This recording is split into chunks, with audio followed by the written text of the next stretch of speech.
Hello friends, आप सभी का स्वागत है अपने चैनल एजुकेशन फॉर कल पर। आज हम बीपीएससी का बहुत ही मोस्ट इम्पोर्टेंट टॉपिक भारतीय राष्ट्रीय आंदोलन की सीरीज चला रहे हैं। देखिए, इससे पहले आपका बीपीएससी का पेपर कैंसिल हो चुका है और जहां तक मेरा अनुमान जाता है पेपर अभी तो नहीं होगा। अब तो जून के बाद ही आप उसको सोचिए, लेकिन बस आप लोग तैयारी करते रहिए। और काफी समय बाद चैनल पर वीडियो आ रही है क्योंकि थोड़ा बहुत ज्यादा परेशानी होने की वजह से। अब वो तो मैं नहीं बता सकता क्या परेशानी हुई, लेकिन जो भी था बुरा वक्त था, कट गया। आज का जो टॉपिक है भारतीय राष्ट्रीय आंदोलन, देखो इसको हम 3 चरणों में पढ़ेंगे। 3 चरण कौन कौन से हैं आपके? पहला है आपका उदारवादी चरण। ठीक है, उदारवादी चरण। दूसरा जो है आपका उग्रवादी चरण। उग्रवादी चरण। ठीक है। और तीसरा जो है आपका, वो है आपका गांधीवादी चरण, या गांधी युग कह लो इसको। गांधी युग कह लो या गांधीवादी चरण कह लो। ठीक है। तो जो उदारवादी चरण है, इसका जो टाइम पीरियड चला आपका 1885 से लेके 1905 तक। ठीक है। देखो, वीडियो में आपको सारे जितने भी इससे क्वेश्चन बन सकते हैं राष्ट्रीय आंदोलन से, उनको कवर करूंगा। एक क्वेश्चन नहीं छूटेगा आपका, ये मेरा आपसे वादा है। ठीक है। बस आप लोगों से यही अनुरोध है कि चैनल को ज्यादा से ज्यादा शेयर करें और सब्सक्राइब करें। ठीक है। उग्रवादी जो चरण है आपका, वो चला आपका 1905 से लेके 1919 तक। ठीक है। पॉइंटों में हम बात करेंगे और आप देखेंगे कि जब एक दो वीडियो आपकी कंप्लीट हो जाएंगे ना, तो आपको खुद लगने लगेगा कि हमारा राष्ट्रीय आंदोलन से जितने भी क्वेश्चन बन सकते हैं उनमें कोई भी गलत नहीं होगा। गांधीवादी युग है जो, वो आपका 1919 से लेके 47 तक चला। 1947 तक। तो आज जो बात हम करेंगे, जैसे उदारवादी चरण। उदारवादी चरण को हम नरमपंथी भी कहते हैं, नरमपंथी। उग्रवादी चरण को हम गरमपंथी, गरमपंथी। ठीक है। नरमपंथी या उदारवादी चरण में जो प्रमुख नेता थे, उनको देख लेते हैं। यहाँ पे मैं डाल देता हूं, आप भी लोग हेडिंग डाल के ही लिखिए। उदारवादी चरण। उदारवादी चरण। टाइम पीरियड इसका 1885 से 1905 तक। प्रमुख नेता कौन कौन है इसमें? प्रमुख नेता, पहले इनकी थोड़ी सी बात कर लें, उसके बाद हम कांग्रेस का जो गठन हुआ उसके बारे में चर्चा करेंगे। तो जो उदारवादी चरण है, इसमें जो प्रमुख नेता हैं, जैसे आपके आते हैं दादा भाई नेहरू जी। दादा भाई नेहरू जी, जिन्हें ओल्ड मैन के नाम से भी, यानी ग्रैंड ओल्ड मैन। ठीक है। किस नाम से? Grand old man. या कहीं कहीं इनको, कहीं नहीं मतलब बहुत सी जगह पे लिखा है ग्रैंड ओल्ड मैन का ही ज्यादा क्वेश्चन बनता है आपसे, लेकिन इनको एक नाम से और जाना जाता है, इंडियन ग्लैडस्टोन। किससे? Indian Gladstone. ठीक है, ये भी आप लोग याद रखना। ठीक है। जो दादा भाई नेहरू जी हैं, इनको भारत का पितामह कहा जाता है। भारत का पितामह। पितामह। ठीक है। यही एक इकलौते पहले भारतीय ऐसे बने जिन्हें ब्रिटिश हाउस ऑफ कॉमन्स में चुना गया, यानी 1892 में, 1892 में इनको British house of Commons, of Commons में चुने जाने वाले पहले भारतीय बने। ठीक है। देखो, इनके बारे में सिर्फ मैं मेन मेन पॉइंट लिखाऊंगा, बाकी की चर्चा हम जब कांग्रेस के अधिवेशन होंगे उनमें हम कर लेंगे। ठीक है। एक और बात इनके बारे में लिख लीजिए, कि इनके जो सिद्धांत हैं, सिद्धांत पूछ लेता है कभी कभी एग्जामिनर।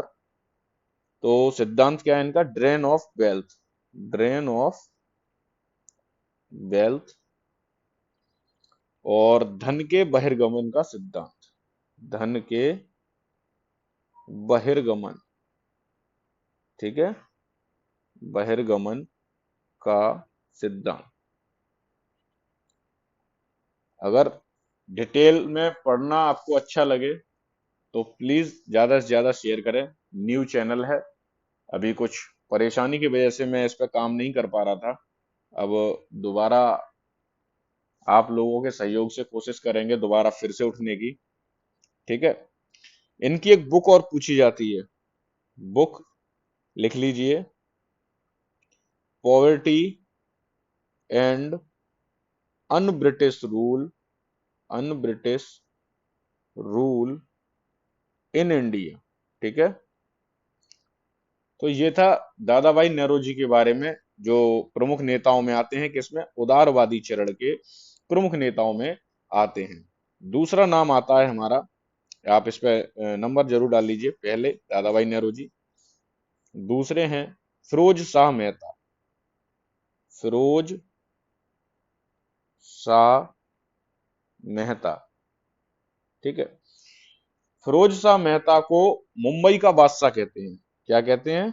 इनकी एक उपाधि है मुंबई का बादशाह, मुंबई का बादशाह, ठीक है। फिरोज शाह मेहता को मुंबई का बादशाह कहते हैं। और 1913 में पत्र का संपादन किया इन्होंने, 1913 में पत्र का संपादन किया, पत्र का संपादन किया। पत्र का, जिस पत्र का संपादन किया था उसका नाम था बॉम्बे क्रॉनिकल। क्या था?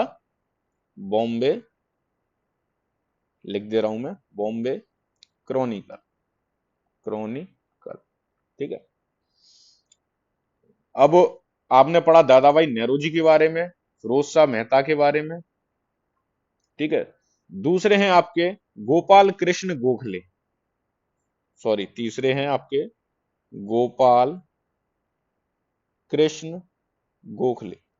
इनके बारे में देखो थोड़ा बहुत पता चल जाएगा ना, तो आगे इस चीज को समझने में आपको दिक्कत नहीं होगी। अब गोपाल कृष्ण गोखले, इन्हें क्या कहा जाता है? इनकी एक उपाधि है महाराष्ट्र का सुकरात, महाराष्ट्र का सुकरात कहते हैं इनसे, सुकरात। जैसे कि फिरोज शाह मेहता को हम कह रहे थे मुंबई का बादशाह, और 1913 में इनके पत्र का संपादन किया था इन्होंने, किसका? बॉम्बे क्रॉनिकल का, ठीक है। और गोपाल कृष्ण गोखले को कहते हैं हम महाराष्ट्र का सुकरात। और इनके जो गुरु थे, गोपाल कृष्ण गोखले के गुरु का नाम पूछ लिया जाता है, तो आप लिख लीजिए एम जी रानाड़े, एम जी रानाड़े, ठीक है। और गोपाल कृष्ण गोखले महात्मा गांधी जी के राजनीतिक गुरु थे। ये राजनीतिक गुरु किसके थे? राजनीतिक गुरु किसके थे ये? महात्मा गांधी के, महात्मा गांधी के, ठीक है। तो ये महात्मा गांधी के राजनीतिक गुरु भी थे। इन्होंने 1905 में बनारस अधिवेशन के अध्यक्ष बने थे। हालांकि उनके बारे में हम बाद में चर्चा करेंगे कि कौन कब अध्यक्ष बना, क्या हुआ, क्योंकि हम मेन मेन टॉपिक जो जितने भी क्वेश्चन बन सकते हैं उन्हीं की ही चर्चा करेंगे, ठीक है।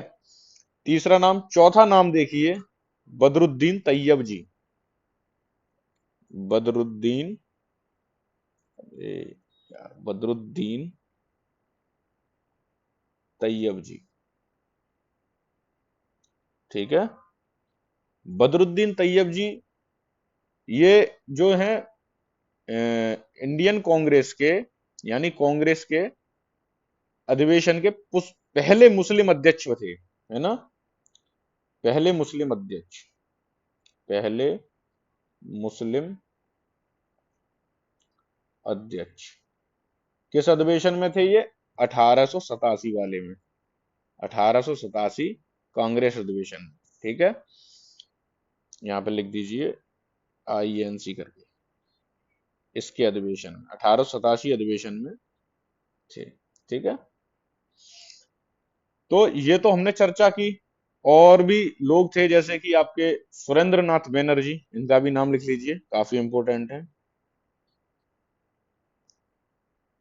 सुरेंद्र नाथ बैनर्जी, है ना,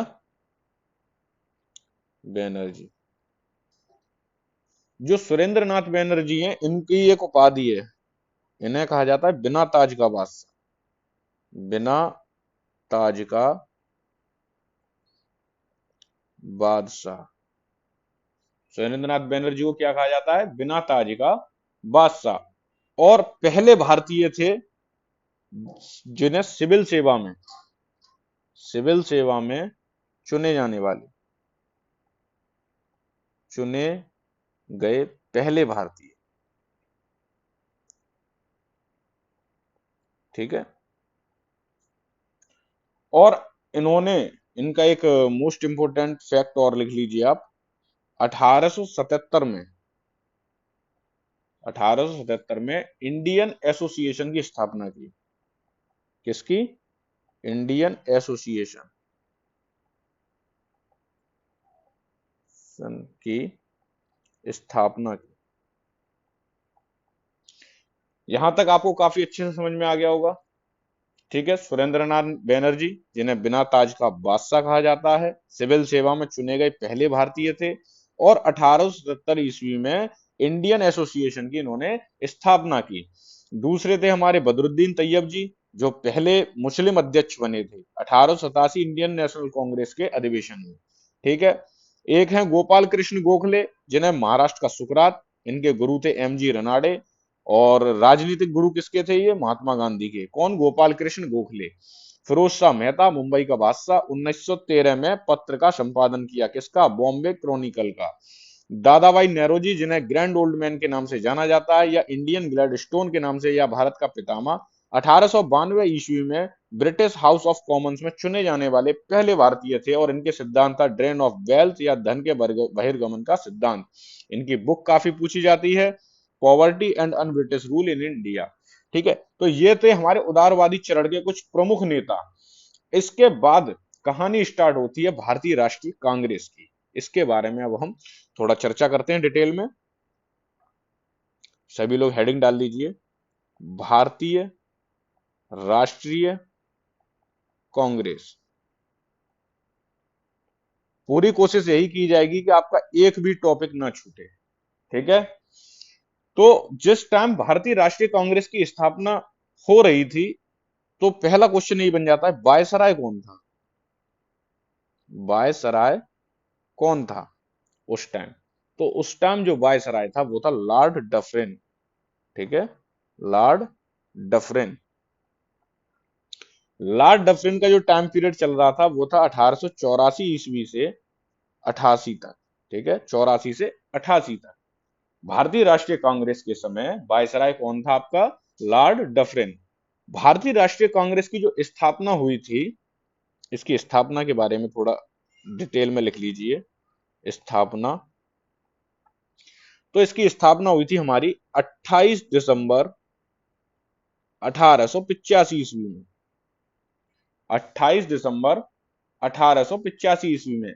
और इसके संस्थापक कौन थे? A.O. ह्यूम,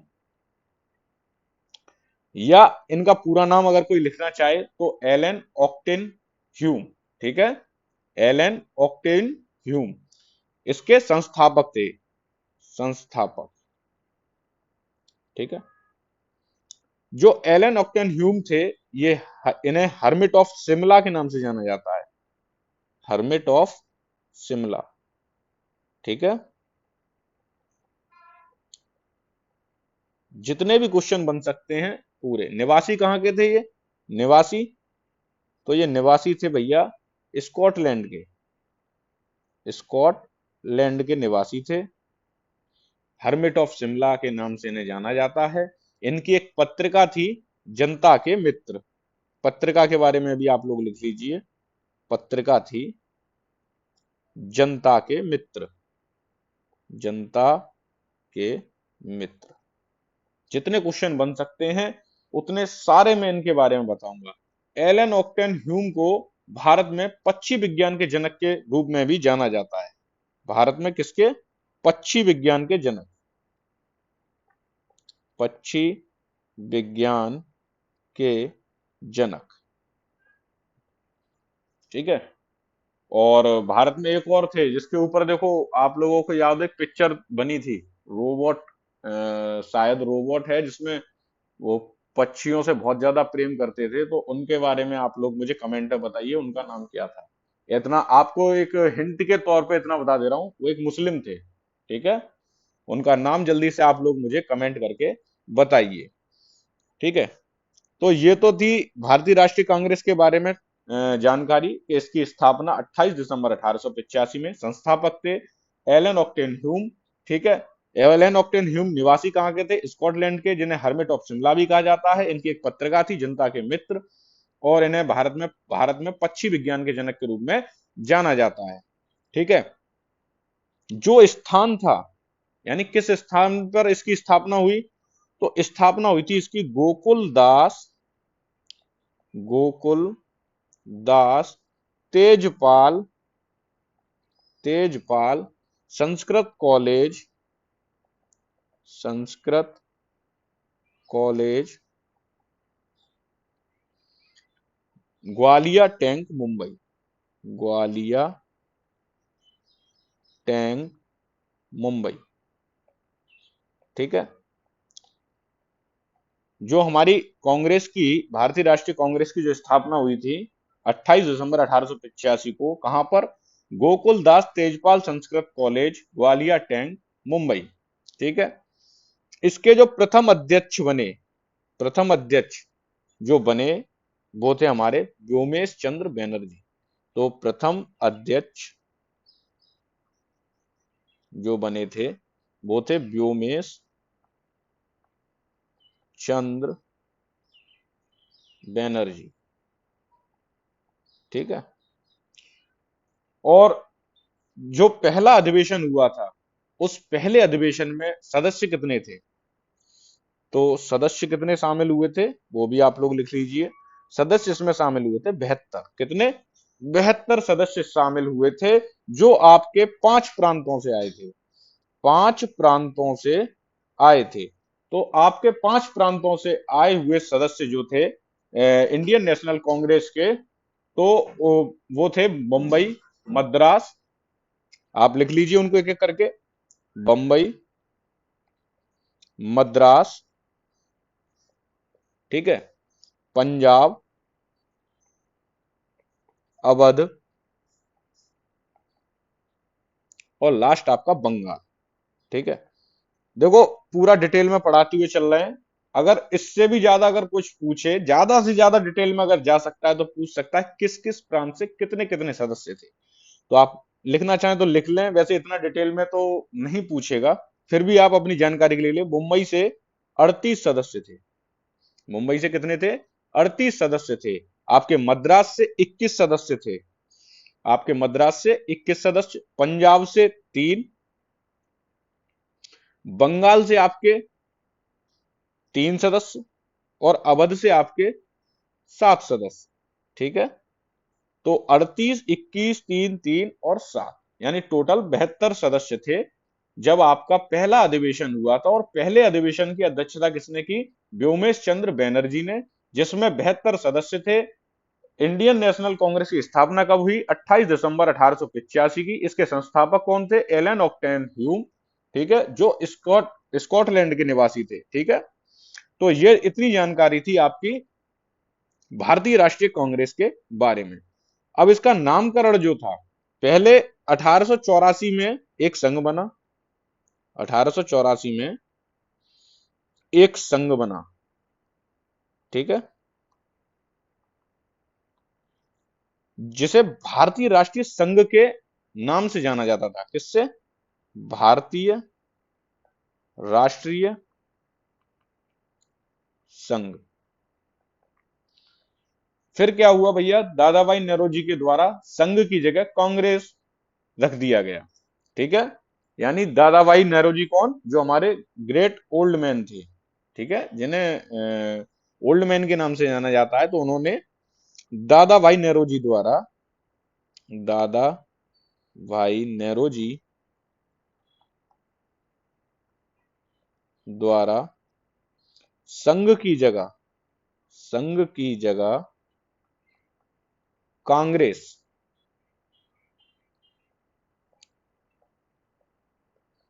कांग्रेस रखा गया, रखा गया। अच्छा, कांग्रेस का मतलब क्या है?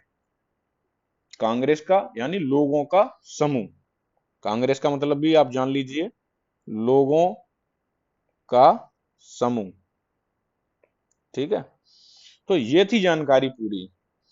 और आपके जो सुरेंद्र नाथ बैनर्जी थे, जो मैंने अभी पीछे आपको पढ़ाया था, जो सिविल सेवा में चुने जाने वाले पहले भारतीय, और 1877 में इंडियन एसोसिएशन की स्थापना की थी। तो उनके बारे में एक पॉइंट और आप लिख लीजिए कि ये इंडियन नेशनल कांग्रेस के दूसरे अधिवेशन में शामिल हुए, शुरुआत से ये नहीं थे। जो आपके सुरेंद्र नाथ बैनर्जी हैं, सुरेंद्र नाथ बैनर्जी, ये आपके सेकंड यानी दूसरे अधिवेशन में शामिल हुए, अधिवेशन में शामिल हुए।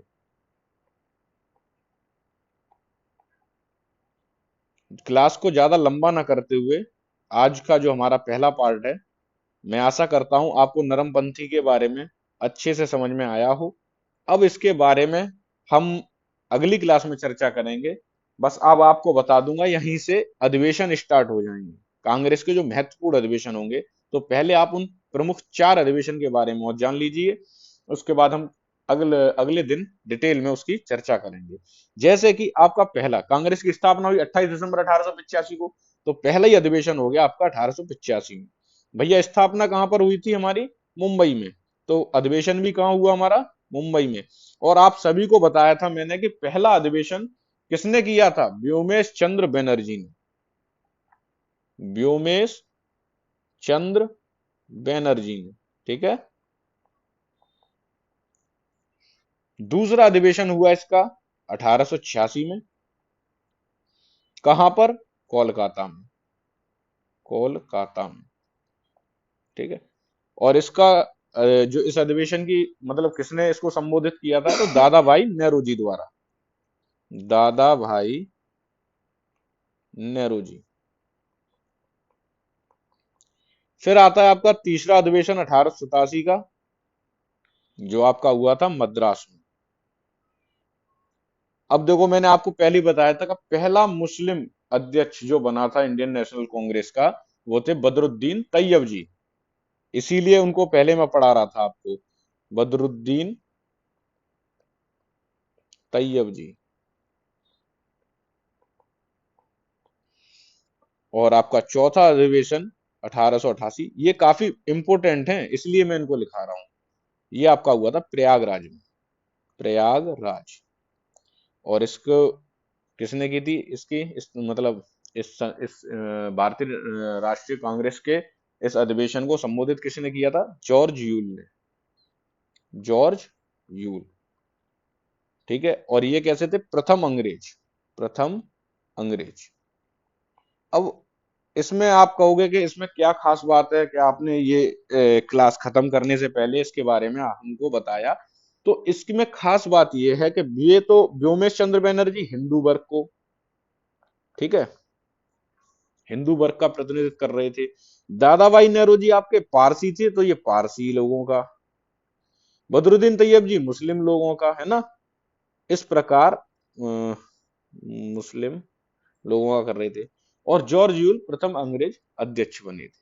ठीक है, तो इन सभी को इसीलिए, क्योंकि कांग्रेस का मतलब ही था लोगों का समूह, इसीलिए ये जो 4 अधिवेशन थे, तो इनमें इन इन लोगों को वरीयता दी गई।